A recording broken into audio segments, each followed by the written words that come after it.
Hello everyone, welcome to my YouTube channel. In the previous video lecture, we have studied the boundary conditions for conductor and dielectric. Then in today's video lecture, we will discuss about the magnetic boundary conditions. So in case of a single medium, the magnetic field is continuous.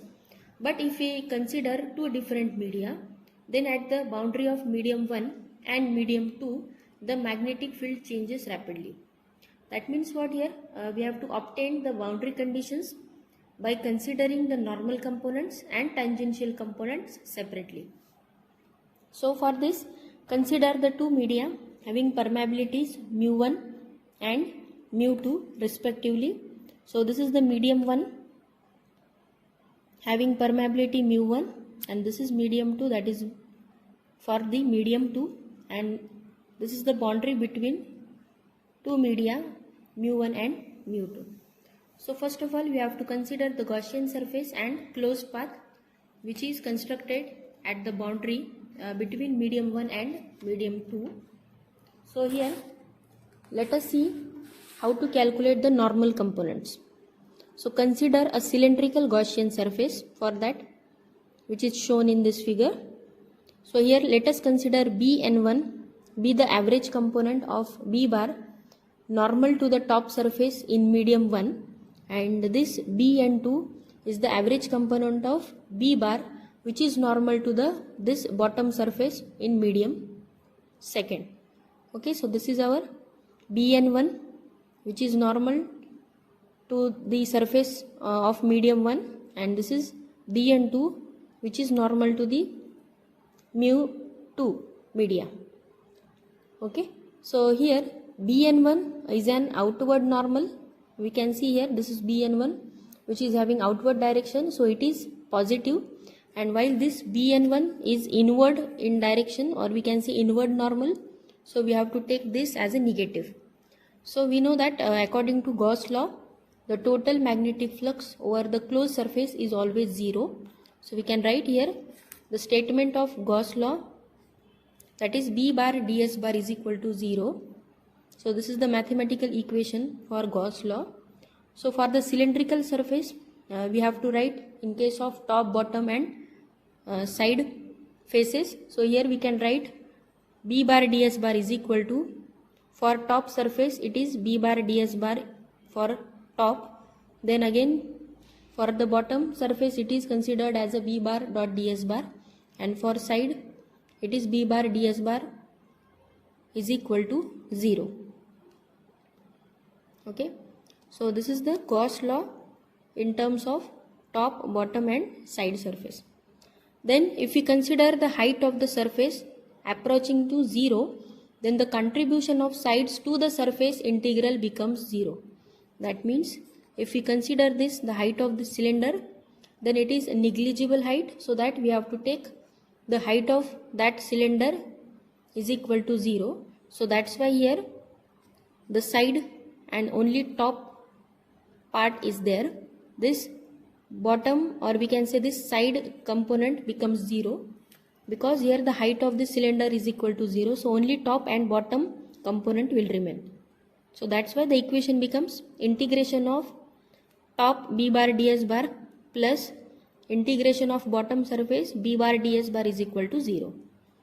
Okay, so here again for the top surface the component of B bar is plus Bn1. We can see this is plus Bn1, and for the bottom surface the component of this B bar is minus of Bn2. So this equation will become Bn1 into del S. This is Bn1 and the surface is positive, that is del of S, and minus of Bn2 del of S is equal to 0. So if we take here del of S common, then we'll get Bn1 minus Bn2 is equal to 0. Hence we can write Bn1 is equal to Bn2. So here we know that B bar is equal to mu H bar. Now this is the basic formula which shows the relation between B bar and H bar. So for the first normal component we can write Bn1 is equal to mu1 Hn1, and for the second normal component it is Bn2 is equal to Hn2 into mu2. Okay, so here according to the first equation we can write bn1 is equal to bn2. So the value of bn1 and bn2 is given. So we can write mu1 hn1 is equal to mu2 hn2. So hence hn1 upon hn2 is equal to mu2 upon mu1. That is it is the ratio of two different permeability medium. So for from equation we can conclude that the normal component of magnetic flux density is continuous across the boundary, while the normal component of magnetic field intensity is discontinuous. So this hn1 and hn2 is nothing but magnetic field intensity, and bn1 and bn2, these are the magnetic flux densities. Okay, so this is the first part, that is normal component, जिसमें हमने एक part calculate किया था normal component का, जिसमें आपको यहाँ पे दो वैल्यूज मिले थे. जो फर्स्ट पैरामीटर था आपका वो था आपका bn1 and bn2, that is normal component in case of magnetic flux density, और दूसरा होता है आपका magnetic field intensity for the normal component. ठीक है, इन सिमिलर वे जो सेकंड पार्ट होगा आपका, उसमें आपको टेंजेंशियल कंपोनेंट फाइंड आउट करने हैं फॉर द सेम बी के लिए, that means for magnetic flux density के लिए और मैग्नेटिक फील्ड इंटेंसिटी के लिए. So let us see second part, that is tangential component. So for tangential component consider the closed path 1, 2, 3, 4, which can be shown in this figure. This is the closed path 1, 2, 3 and 4. So let us consider here length del of x. So this is the length del of x which is parallel to the boundary, and length del y, this is normal to this boundary. Okay, यहाँ पे एक जो component आपको दिया है length का, that is del of x length दिया है आपको, जो यहाँ पे जो मैग्नेटिक जो आपका बाउंड्री बन रहा है यहाँ पे उसको पैरेलल होगा, और दूसरा है ये डेल वाई जो आपका बाउंड्री कंडीशन है उसको परपेंडिकुलर होगा. ठीक है, so here the average value of this H bar tangent to the boundary in medium first be the ht1, and the average value of h bar which is tangent to the boundary in medium 2 considered as a ht2. Okay, so now according to the Ampere circuital law, the integral of magnetic field intensity around a closed path is equal to current enclosed by that path. That means आपका equation बनेगा h bar dl bar is equal to total current, that is I enclosed. Okay, तो जो भी आपका ये equation बनेगा we have to write for the whole closed surface. तो पहला पाथ होता है आपका start from 1 to 2, then second 2 to 3, उसके बाद होगा 3 to 4 and then 4 to 1. तो जो भी इक्वेशन है आपका h bar into dl bar is equal to I, ये इक्वेशन आपको पूरे सरफेस के लिए यहाँ पे लिख लेना है. That is 1 to 2, again 2 to 3 and 3 to 4 and last 4 to 1 is equal to right hand side आपका as it is. Then if you consider the height of surface, then del Y is approaching to 0. That means जितने भी आपके side के path होंगे ये आपके 0 हो जाएंगे. तो हियर वी कैन सी जो साइड पाथ है आपका ये 2 to 3 एंड 1 to 4 है, और वी कैन से 4 to 1 और 2 to 3 जो आपका डायरेक्टली 0 हो जाएगा यहाँ. तो यहाँ पे ये होगा 2 to 3 h dl bar is equal to 0 and 4 to 1 h bar dl bar is equal to 0.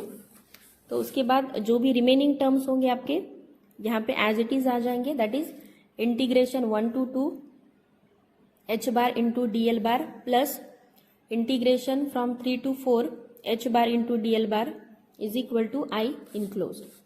So we can write here h bar into dl bar for first tangential component ht1 del x, and in second case it is in opposite direction, so we can write minus of ht2 into del x is equal to I enclosed. Then here we have to take del x common, so in bracket we'll get del x in bracket ht1 minus ht2 is equal to I enclosed. So here this ht1 minus ht2 becomes I enclosed divided by del x. मतलब यहाँ पे जो भी multiplication का आपका del x था वो यहाँ पे राइट हैंड साइड में शिफ्ट हो जाएगा. So this will become ht1 minus ht2 is equal to I enclosed upon del x. So we know that this I enclosed and del x is the current surface density, which is generally denoted by constant K. So directly we can write Ht1 minus Ht2 is equal to K. Okay, then if you want to express this equation in vector form, then we can write here Ht1 Ht2 bar minus Ht1 bar is equal to K bar into an12 bar. In vector form means what, उसके साथ आपको एक vector इसका multiply हो जाएगा और ये आपको दिया है हमने यहाँ पे, दैट इज an12 बार. और we can say Ht1 bar minus Ht2 bar is equal to an12 bar into K bar. So here this an12 bar is the unit vector normal to boundary from medium 1 to medium 2.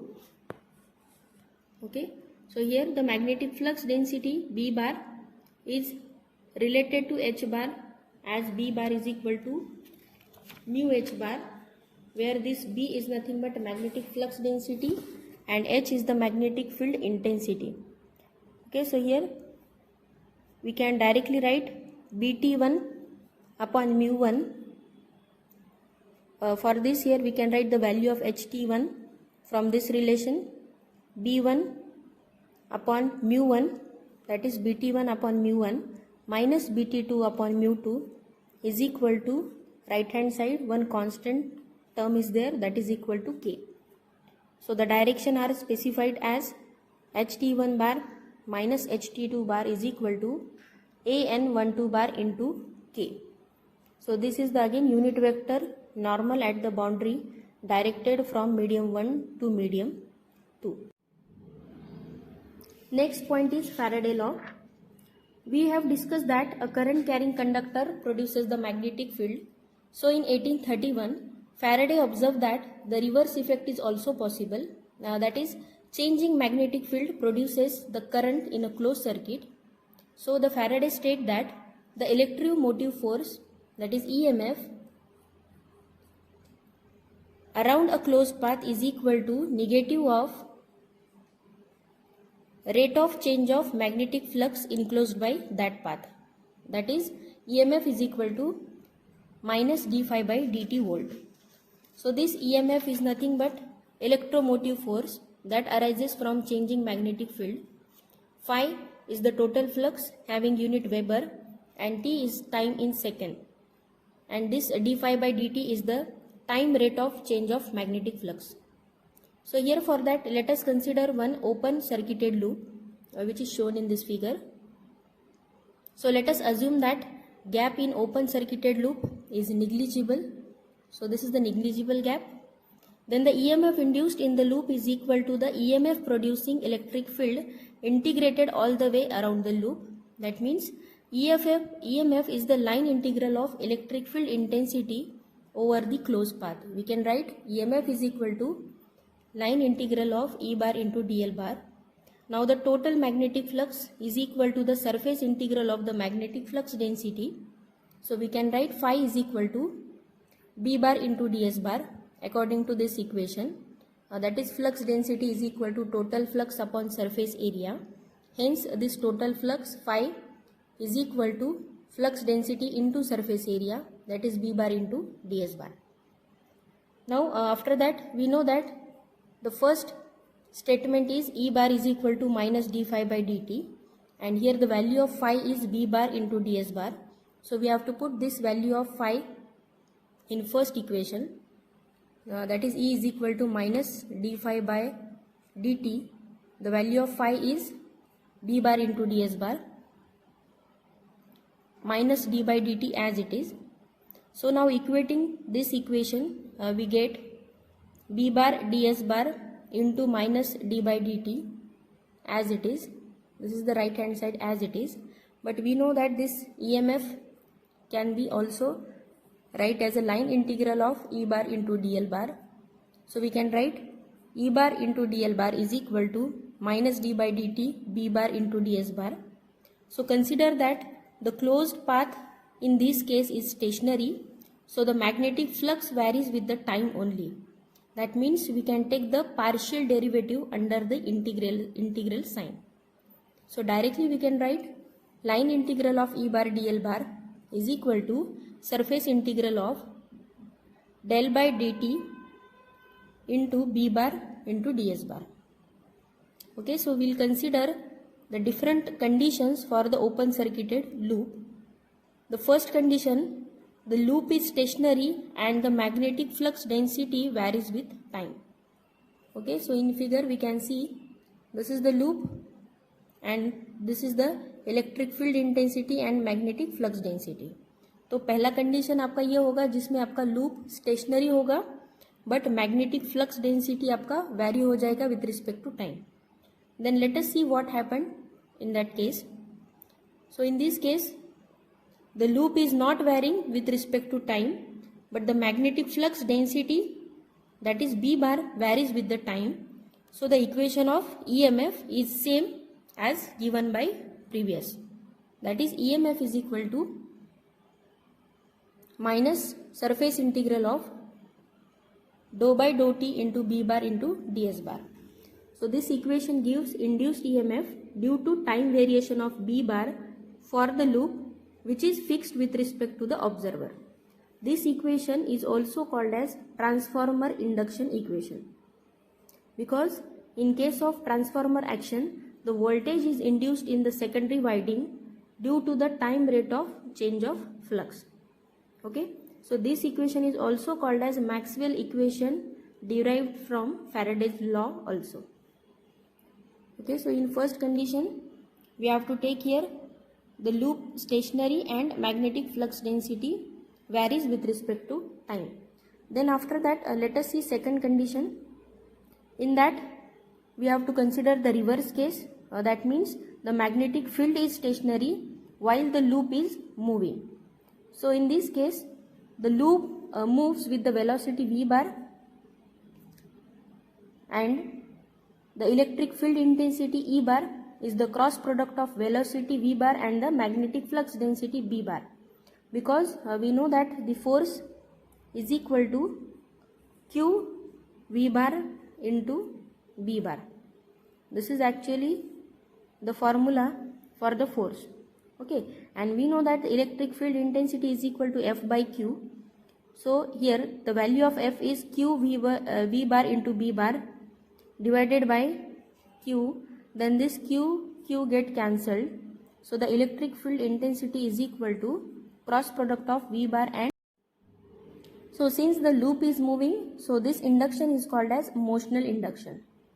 Now EMF is related to the electric field intensity as EMF is equal to line integral of E bar into dl bar. Hence we can write EMF, that is left hand side is as it is. The value of E bar into dl bar is V bar cross B bar into dl bar is as it is. Here we have to just put the value of this E bar, that is V bar cross B bar in second equation. Okay, so this equation gives the EMF for a moving loop and stationary magnetic field. Then let us see the third and last case. In that the loop is moving with velocity v bar and the magnetic field is also changing with respect to time. So then in this case the total EMF is obtained by adding both equation, that is EMF is equal to line integral of v bar cross b bar into dl bar, and in first equation we got EMF is equal to minus surface integral of dou by dou t into b bar into ds bar. So we have to add these two equations and we'll get EMF is equal to line integral of cross product of v bar into b bar dl bar minus surface integral of dou by dou t b bar into ds bar. So here this line integral is the integration around the entire length of loop L, and surface integral is the integration over the entire surface bounded by the loop. Okay, so in this Faraday's law we have studied three conditions. In first condition the loop is stationary and magnetic flux density varies with the time. Then in second condition, the magnetic field is stationary but the loop is moving. And in third condition, the loop is moving with velocity v bar and the magnetic field is also changing with respect to time. Okay, so these are the three conditions. So this is all about our today's session. I hope you will like and enjoy. So today we will stop with motivational quote. Today's motivational quote for you is, once you replace negative thoughts with positive ones, you will start having positive results. Thank you for watching my videos. Please like, share and subscribe to my channel. Thank you so much.